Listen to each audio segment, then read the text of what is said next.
ช่างภาพไม่มาก็เลยต้องถ่ายภาพเองถ้าแต่พระอินทร์ท้าวจตุรบ้านอินทรี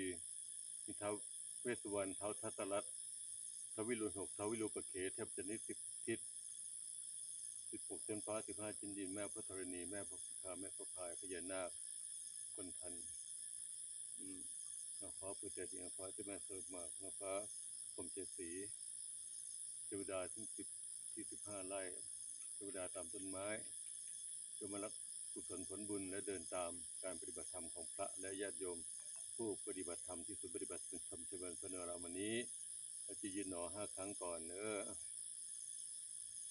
ยืนหนอ5 ครั้งจากศีรษะที่ปลายเท้า1จากปลายเท้าถึงศีรษะ2จากศีรษะที่ปลายเท้า3จากปลายเท้าถึงศีรษะ4จากศีรษะถึงปลายเท้า5 ครั้งเลยแล้วตอนนี้พอ5 ครั้งเสร็จความรู้สึกอยู่ที่ปลายเท้าใช้ความรู้สึกตัวบึงใจเอาใจเราดูที่ปลายเท้าขวาจะเป็นพุทน้ำหนาไปพุทพอลงก็เป็นโทเท้าซ้ายก็พุทพอลงก็เป็นโทให้เป็นสิใจอยู่กับการเคลื่อนไหว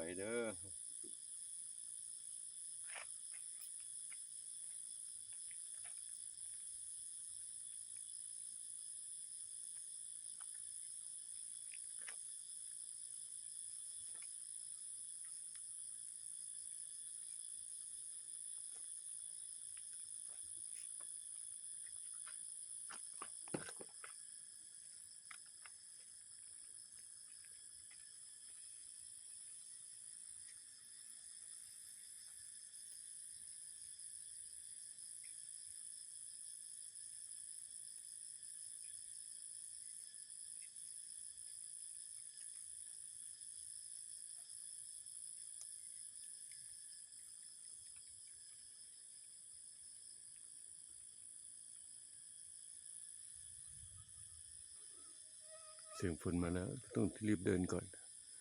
แล้วก็ให้เขาได้ทำบุญก็